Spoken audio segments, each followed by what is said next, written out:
Hello दोस्तों, क्या हाल चाल। आशा करता हूँ आप लोग बढ़िया होंगे। खेती ग्रुप के इस बेहतरीन प्लेटफॉर्म पर आपका स्वागत है। मैं लेकर आया हूँ पॉडकास्ट सीरीज के इस episode number 2, plant entomology, fundamental of plant entomology की पॉडकास्ट नंबर 2 पे लेकर आया हूँ, जिस पे मैं कवर करने वाला हूँ classification of class insecta in order. उसके साथ हम कवर करेंगे इंसेक्ट की मॉर्फोलॉजी, उसकी शारीरिक संरचना, और उसके साथ जो उसके क्यूटिकल होती हैं और नई क्यूटिकल किस प्रकार से निर्मित की जाती है या कीटों द्वारा निर्माण की जाती है नई क्यूटिकल। उसी के साथ साथ स्ट्रक्चरल मॉडिफिकेशन भी कंप्लीट करेंगे। तो शुरू करते हैं। आज के इस बेहतरीन पॉडकास्ट पर आपका स्वागत है। मैं वी के साहू आपको बताने वाला हूँ, क्योंकि हमने पिछले पॉडकास्ट में आर्थ्रोपोडा संघ की प्रमुख उपसंघों का वर्णन किया था, बताया था उसके कैरेक्टर को, वो कहाँ रहता है, उस पे स्पर्शक होते हैं या उस पे आँख कितनी जोड़ी होती है, उसका आवाज़ क्या है। तो उसी के आगे कंप्लीट करने वाला, उसी के आगे मैं बताने वाला हूँ classification of class Insecta up to order. Order के अनुसार किस प्रकार से वर्गीकृत किया है इंसेक्टा का।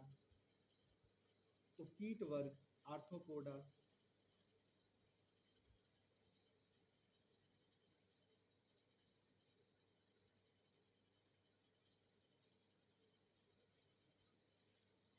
कीट वर्ग आर्थ्रोपोडा संघ के हेक्सापोडल उपसंघ से आता है। इसके दो उपवर्ग हैं। अगर उपवर्ग की बात करें तो पहला है एप्टेरिगोटा, दूसरा है हेमिटोबोला। एप्टेरिगोटा और टेरिगोटा दो हैं। एप्टेरिगोटा की बात करें, एप मतलब बिना पंख वाले, ऐसे कीट जो बिना पंख के होते हैं, अर्थात आदिम, जिसे हम पूर्वज भी कह सकते हैं, पूर्वज कीट, क्योंकि इनके जीवन में किसी भी अवस्था में पंख नहीं होते हैं। यह कायांतरण रहित जीव होते हैं, अर्थात इनमें मेटामॉर्फोसिस का गुण नहीं पाया जाता। इसके उदाहरण की बात करें तो सिल्वर फिश है, सिल्वर फिश के साथ स्प्रिंगटेल है। वहीं टेरिगोटा की बात करें, टेरी का मतलब है पंखों वाला, जिसे हम द्वितीयक रूप से पंखहीन कहते हैं, अर्थात इन कीटों के वयस्क अवस्था में पंख होते हैं। ये पंखधारी पूर्वजों से उत्पन्न होते हैं, अर्थात जो इनके पूर्वज हैं वो पंखधारी थे। इससे के कायांतरण पर, टेरिगोटा के कायांतरण के आधार पर दो प्रकार से वर्गीकृत किया है। पहला हेमिटोबोला, दूसरा होलोमेटाबोला। हेमिटोबोला, हेमी अर्ध, मेटाबोला कायांतरण, अर्थात इस समूह के कीटों में प्यूपा अवस्था नहीं होती। इस कीटों के समूह में प्यूपा अवस्था नहीं होती। निम्फ जैसे वयस्क होते हैं, निम्फ से तुरंत वयस्क होते हैं, लेकिन छोटे और बिना पंखों के होते हैं, अर्थात इनमें पंख तो होते हैं लेकिन छोटे होते हैं और कभी कभी पंखहीन होते हैं। अगर इसके क्रम की बात करें, क्योंकि हेमिटोबोला में कई क्रम हैं, कई उपवर्ग हैं, चाहे आर्थोप्टेरा की बात हो, चाहे आइसोप्टेरा की बात हो, चाहे डर्मोप्टेरा की बात हो, तो आर्थोप्टेरा में टिड्डे और झींगुर आते हैं। वही हेमिप्टेरा में माऊ जेसेट्स आते हैं। वही आइसोप्टेरा में दीमक ओडेंटा आते हैं। वही ओडेंटा की बात करें तो ड्रैगन फ्लाई आते हैं, डेमसेल फ्लाई आते हैं। डर्मोप्टेरा की बात करें तो जो खन खजूर होता है, टंग खजूर, जिसे सेडिपेड्स में भी लिया गया है। वहीं पॉस्मिट की बात करें तो ऐसी संरचना जो छड़ी जैसे कीट होते हैं। अब बोला के बारे में बात करते हैं। होलोमेटा बोला, होलो मतलब होल मतलब पूरा, पूर्ण रूप से जिनमें कायांतरण होता है, होलोमेटा बोला वर्ग के अंतर्गत आते हैं। इनमें चार अवस्थाएं होती हैं: अंडा, लार्वा, प्यूपा, वयस्क, एवं सभी चरण स्पष्ट रूप से दिखाई देते अभिव्यक्त होते हैं। लार्वा वयस्क से पूर्ण रूप से भिन्न होते हैं, अर्थात जो लार्वा में शरीर विभाजन होगा, शरीर संरचना जिस प्रकार से देखी जाएगी, पूर्ण रूप से विकसित होने पर वह शरीर संरचना नहीं दिखेगी। अगर इनके क्रम की बात करें, चूंकि इनमें लेपिडोप्टेरा जैसे तितली, पतंग को लेप्टेरा जैसे गबरे, डायप्टेरा के अंतर्गत मक्खी मच्छर, हाइमेनोप्टेरा के अंतर्गत मधुमक्खी, रतैया, चींटी, वहीं सिम्फोनेप्टेरा के अंतर्गत जिस्सू, टाइकोप्टेरा के अंतर्गत क्रेडिस फ्लाई, एवं न्यूरोप्टेरा के अंतर्गत लेसनिंग शामिल है। सबसे जरूरी बात, आप हेमिटोबोला में जो मैंने बताया आर्थोप्टेरा, आइसोप्टेरा, डर्मोप्टेरा, हेमिटोप्टेरा, इसके बाद मैंने होलोमेटाबोलम बताया, लेपिडोप्टेरा, डायप्टेरा, सिम्फोनियोप्टेरा, यूरोप्टेरा, जैसे जो भी मैंने बताया है यह इम्पॉर्टेंट है। वही बात करते हैं इंसेक्ट की मॉर्फोलॉजी। आखिर कीट का शरीर क्या होता है, कीट में क्या पाया जाता है, कीट की रक्षा किस प्रकार से होती है। कीट की बात करें तो कीट की बाह्य संरचना होती है क्यूटिकल। क्यूटिकल क्या है? यह कीट शरीर की बाह्य आवरण है, अर्थात कीट शरीर के जैसे ही बताया बाह्य आवरण है। अगर इसके निर्माण संरचना की बात करें तो यह निर्जीव परत होती है और एपिडर्मिस से ढकी होती है, जिस कारण इसे बाह्य कंकाल भी कहा जाता है, जो सुरक्षा एवं संरचना दोनों प्रदान करती है। क्योंकि निर्जीव परत है, जलहानि को भी रोकेगी। अब बात करते हैं क्यूटिकल की परतों के बारे में। सबसे ऊपर एपिक्यूटिकल, मध्य में एक्सोक्यूटिकल एवं लास्ट में एंडोक्यूटिकल आता है। तो एपिक्यूटिकल की बात करें तो यह सबसे ऊपर की परत जो पतली, मोमी व जलरोधी परत होती है। यह जल की कमी, क्योंकि ट्रांसपिरेशन होगा, रिस्पायरेशन होगा तो जल की कमी होगी, यह परत जल की कमी को रोकता है। अब बात करते हैं एक्सोक्यूटिकल की। एपिक्यूटिकल के नीचे कठोर और स्केलो टाइप अर्थात कंकालीय परत होती है। एपिक्यूटिकल के नीचे की कठोर और कंकालीय परत होती है। यह कठोरता और ताकत प्रदान करती है एक्सोक्यूटिकल। वही एंडोक्यूटिकल की बात करें, एंडो मतलब अंदर, यह लचीली व नरम परत होती है जिसपे शरीर के खंडों को मोड़ने की क्षमता होती है। एंडोक्यूटिकल मुलायम शरीर वाली होती है, मुलायम परत होती है जो किसी भी खंड को मोड़ने के लिए सक्षम होती है। अब बात करते हैं एपिडर्मिस की। एपिडर्मिस क्यूटिकल के नीचे जीवित परत होती है। यह क्यूटिकल की अन्य परतों का स्राव करती है। अन्य परतों का स्राव का मतलब है जब मोल्डिंग होती है, जिसे हम एक्डाइसिस कहते हैं। एक्डाइसिस के समय यह परत एक्टिव होती है। इसके एक्टिव होने का एक ही कारण है कि एक्डाइसिस होगा, नई परत निर्माण होगी, पुरानी परत बचेगी। अब बात करते हैं क्यूटिकल की आवश्यकता क्यों है शरीर में। आखिर क्यूटिकल किस लिए बना है? यह आंतरिक अंगों को बचाती है, चाहे वो रोगजनक से हो, चाहे बाह्य चोटों से हो। यह बाह्य कंकाल बनाकर शरीर की आकृति को बनाए रखती है। उसी के साथ साथ एपिक्यूटिकल जनहानि को बचाता है। एवं एपिक्यूटिकल में संवेदी रेशे और रिसेप्टर्स होते हैं जो अलग अलग कंडीशन पे अलग अलग कार्य करते हैं। इसमें पिगमेंट और संरचना से रंग उत्पन्न होता है। क्यूटिकल से पिगमेंट उत्पन्न होता है जो संरचना रंग उत्पन्न करता है। संरचना उत्पन्न करेगा तो छिपने, संचार एवं प्रजनन के लिए सहायक होगा। मांसपेशियां क्यूटिकल की तरह सतह से जुड़ी होती हैं। मांसपेशियां क्यूटिकल की तरह सतह से जुड़ी होती हैं। अब बात करें मोल्टिंग की। मोल्टिंग जो मैंने बताया क्यूटिकल के बेस में त्वचा छोड़ना, जिसे हम निर्मोचन कहते हैं। निर्मोचन का यही मतलब होता है त्वचा को छोड़ना, चाहे वह पाचन के माध्यम से हो। निर्मोचन एक एक्डाइसिस प्रक्रिया है जिसमें कि अपनी पुरानी क्यूटिकल को छोड़कर नई विकसित करती है। क्योंकि क्यूटिकल निर्जीव होती है, क्यूटिकल का जो निर्माण होता है वो निर्जीव कोशिकाओं से होता है और यह फैल नहीं सकती, इस पर फैलाव नहीं होता है। इसलिए कीटों को समय समय पर इसे छोड़ना पड़ता है।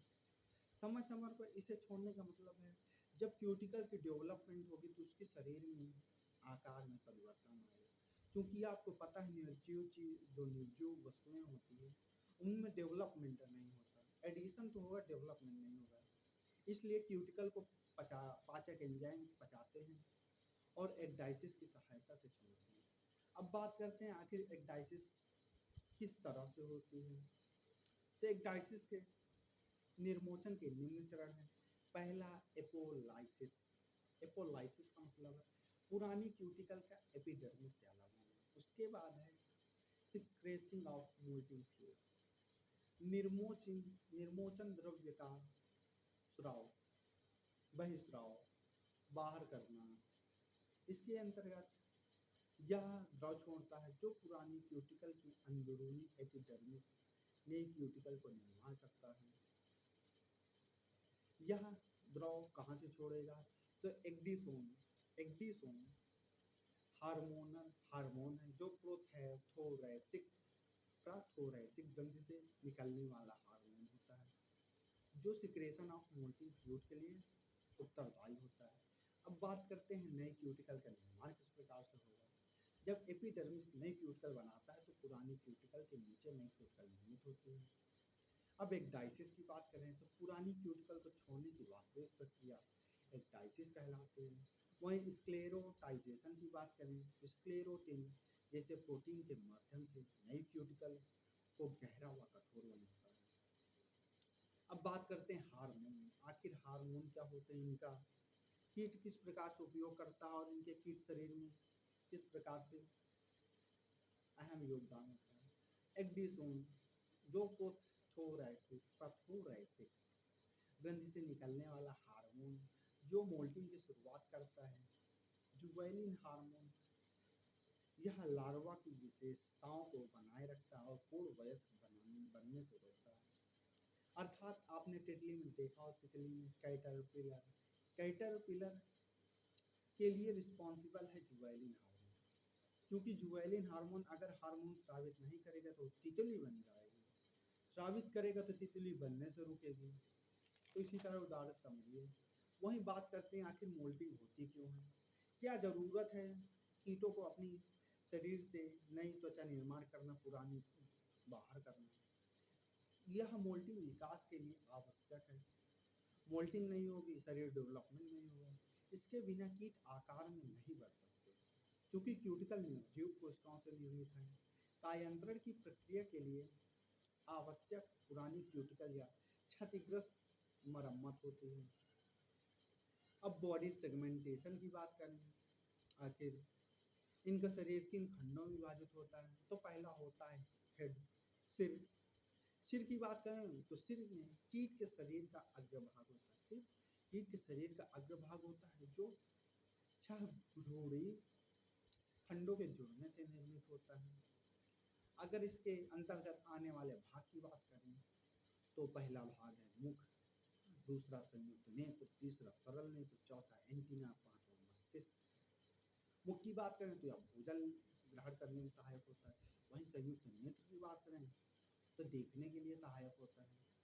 वहीं सरल नेत्र की बात करें तो प्रकाश का ज्ञान करने वाले सरल नेत्र अर्थात प्रकाश की तीव्रता को पहचानते हैं। वहीं एंटीना की बात करें तो सूंघने व स्पर्श करने वाले संवेदी होते हैं। मस्तिष्क की बात करें तो कीट का नियंत्रण केंद्र है। अब दूसरे नंबर पर है थोरेक्स। थोरेक्स की बात करें तो यह 3 उपभागों में विभाजित है, प्रोथोरेक्स, मेसोथोरेक्स, मेटाथोरेक्स। पैरों की एक जोड़ी हर वक्ष खंड में लगे होते हैं, अर्थात प्रोथोरेक्स में भी एक जोड़ी पैर मिलेंगे, मेसोथोरेक्स में भी एक जोड़ी पैर मिलेंगे और मेटाथोरेक्स में एक जोड़ी। बस पंख केवल प्रोथोरेक्स में नहीं होते, अर्थात जो पंख होते हैं वो प्रोथोरेक्स में नहीं होते। वही मैंने पिछली बार भी बताया था, अगर आप मेसो और मेटा दोनों थोरेक्स को मिलाते हैं तो वो बन जाता है पेट्रोथोरेक्स। पेट्रोथोरेक्स में पंख भी आएंगे, टांग भी आएंगे। अब बात करते हैं एब्डोमेन की, उदर। आखिर उदर में क्या है? उदर कीट के शरीर का पृष्ठभाग है। पृष्ठभाग का यही अर्थ है कि पिछला हिस्सा है। कोई भी शरीर है उसका पिछला हिस्सा उदर ही कहलाता है। जब आप खंडी भवन पढ़ेंगे, खंडी भवन के माध्यम से समझेंगे तो आप कह सकते हैं कि पृष्ठभाग ही पिछला भाग होता है। इस पे 10 से 11 खंड होते हैं पृष्ठभाग के। अगर इसके अंतर्गत अंगों की बात करें तो इसके अंतर्गत भाई पाचन तंत्र, उत्सर्जन तंत्र, प्रजनन तंत्र एवं श्वास तंत्र आते हैं। तो मैंने बोला था कि इस पॉडकास्ट का लास्ट टॉपिक है स्ट्रक्चरल मॉडिफिकेशन। आखिर संरचनात्मक रूपांतरण क्यों होता है, किस लिए होता है और इसकी ज़रूरत ही क्या है। तो इसमें पढ़ते हैं एंटीना, जिसे हम श्रृंगिका कहते हैं। श्रृंगिका संवेदनशील अंग है जो गंध, स्पर्श, नमी एवं श्रवण, महसूस, आभास एवं सुनने का कार्य करते हैं। अगर इसके शरीर संरचना की बात करें तो इस पे जो सिर से एंटीना वाला भाग होगा उसे स्केप कहते हैं, एवं स्केप और फ्लेजलम के बीच का भाग होगा उसे पेडिसल कहते हैं, एवं लास्ट में जो भाग होगा उसे फ्लैगम कहते हैं। अर्थात एंटीना की संरचना 3 भागों में विभाजित है, स्केप, पेडिसल, फ्लैगेलम। वह आधार खंड जो सिर से जुड़ता है स्केप कहलाता है। पेडिसल दूसरा खंड जिनमें जॉन्स्टन अंग होते हैं। वहीं फ्लेजेलम की बात करें तो लंबा और कई खंडों वाला अंतिम भाग होता है। अब बात करते हैं मॉडिफिकेशन की, क्योंकि मैंने पहले ही बता दिया कि जीवन बदलेगा तो रूपांतरण होगा। आप जीवन की किसी भी कंडीशन को बदल लीजिएगा, शरीर ऑटोमेटिक रूपांतरित उसी हिसाब से अंग जनरेट करेगा। तो एंटीना भी कई प्रकार से होते हैं रूपांतरण के आधार पर, जैसे तंतुनुमा है एंटीना, झाड़ू जिसे हम ब्रश-फ्लाई एंटीना कहते हैं, मोतियों जैसे एंटीना, गांठदार एंटीना, कोहनी जैसा एंटीना, पंख जैसे एंटीना, पंख जैसे श्रृंगिका।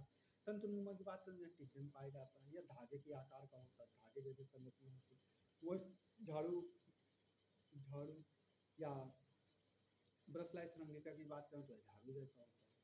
मोतियों जैसे श्रृंगिका की बात करें तो यह दीमक में पाया जाता है। गांठदार श्रृंगिका की बात करें तो यह क्लब आकार का होता है जो भृंग में पाया जाता है। वहीं कोहनियों जैसे आकार की बात करें तो यह चींटियों में पाया जाता है।